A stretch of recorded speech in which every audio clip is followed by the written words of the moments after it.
क्या expression queen माधुरी की series the fame game real story पर बेस्ड है?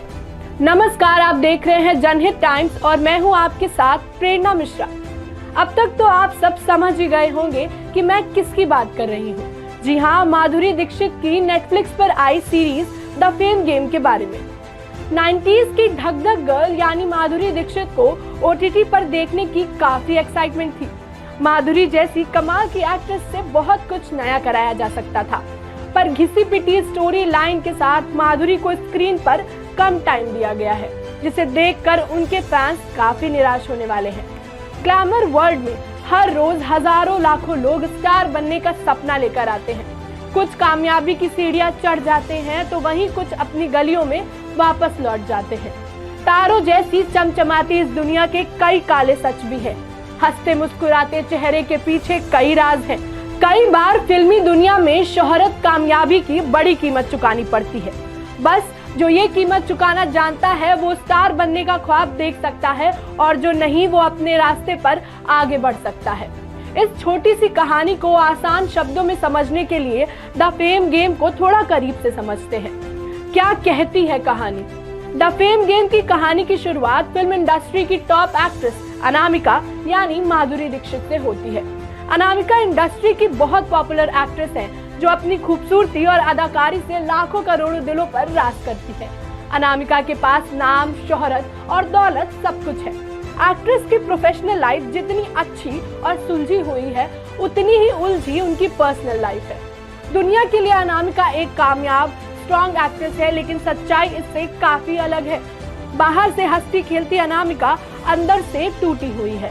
उसके दुख की सबसे बड़ी वजह उसका पति निखिल यानी संजय कपूर है। निखिल एक प्रोड्यूसर है जो अपनी बीवी के पैसे पर ऐश भी करता है और उसकी कामयाबी से जलता भी है। कहानी में ट्विस्ट तब आता है जब अनामिका की जिंदगी में उसके एक्स लवर मनीष खन्ना की एंट्री होती है। आप लोग सोच रहे होंगे कि अब तो अनामिका इसके साथ हो जाएगी या इससे दोबारा प्यार करने लगेगी, पर ऐसा बिल्कुल नहीं होता है। अनामिका अपने पति को फाइनेंशियल प्रॉब्लम से निकालने के लिए इंडस्ट्री के सुपरस्टार मनीष खन्ना के साथ फिल्म करने के लिए भी रेडी हो जाती है। एक वक्त पर मनीष और अनामिका की जोड़ी को लोग काफी पसंद करते थे। यही वजह है कि फैंस उन्हें दोबारा पर्दे पर देखना चाहते हैं। कहानी में सब कुछ परफेक्ट चल रहा होता है, तभी अचानक फिल्म इंडस्ट्री की पॉपुलर एक्ट्रेस अनामिका रातों रात गायब हो जाती है। अनामिका के गायब होते ही घर और बाहर दोनों जगह हड़कंप मच जाता है। यहीं से कहानी में कई फ्लैशबैक भी चलते हैं। इस बीच अनामिका और उसके बच्चों के बीच के रिश्ते के बारे में भी दिखाते हैं। इसके साथ साथ कई ऐसी बातें पता चलती हैं जो आखिर में चौंकाती हैं। तो अब सवाल है कि एक्सप्रेशन क्वीन माधुरी का ये OTT डेब्यू कैसा रहा? माधुरी दीक्षित बॉलीवुड की बेहतरीन डांसर में से एक है, पर अफसोस द फेम गेम में वो ज्यादा स्ट्रॉन्ग नजर ही नहीं आई। कहने को तो वो सीरीज की लीड एक्ट्रेस थी, पर स्क्रीन पर सबसे कम वही नजर आई। एक मजबूत कहानी के साथ माधुरी से बहुत कुछ कराया जा सकता था, पर अफसोस मेकर्स माधुरी के टैलेंट को यूज करने में कहीं ना कहीं असफल रहे। तो चलिए जानते हैं सीरीज का वीक पॉइंट क्या है। जब पता चला कि द फेम गेम में माधुरी दीक्षित, मानव कौल और संजय कपूर जैसे स्टार्स हैं, तो एक्साइटमेंट काफी बढ़ गई थी। लगा था कि कुछ बेहतरीन और अलग देखने को मिलेगा। पर द फेम गेम की कहानी देखकर आपको फैशन और हीरोइन जैसी मूवी की याद आती है। स्टोरी लाइन कुछ शाहरुख खान की फिल्म फैन से भी मिलती है। इसके साथ ही स्क्रीन पर माधुरी और मानव की जोड़ी कुछ ठीक बैठती नहीं दिख रही है।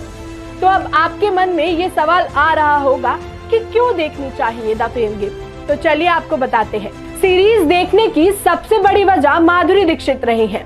द फेम गेम देखकर समझ आता है कि माधुरी दीक्षित में अभी भी एक चार्म बरकरार है। डांस के साथ साथ वो एक्टिंग में भी काफी एक्सपेरिमेंट कर सकती है। अगर आप माधुरी दीक्षित के फैन हैं, तो श्री राव, बिजॉय नाम्बियार और करिश्मा कोहली द्वारा निर्देशित सीरीज देख सकते हैं। ये था मेरे साइड का रिव्यू। आपको द फेम गेम सीरीज कैसे लगी हमें जरूर बताइएगा कमेंट सेक्शन में, और ऐसी ही इंटरेस्टिंग मूवी और सीरीज रिव्यू जानने के लिए मेरे साथ जुड़े रहे और देखते रहे जनहित टाइम्स।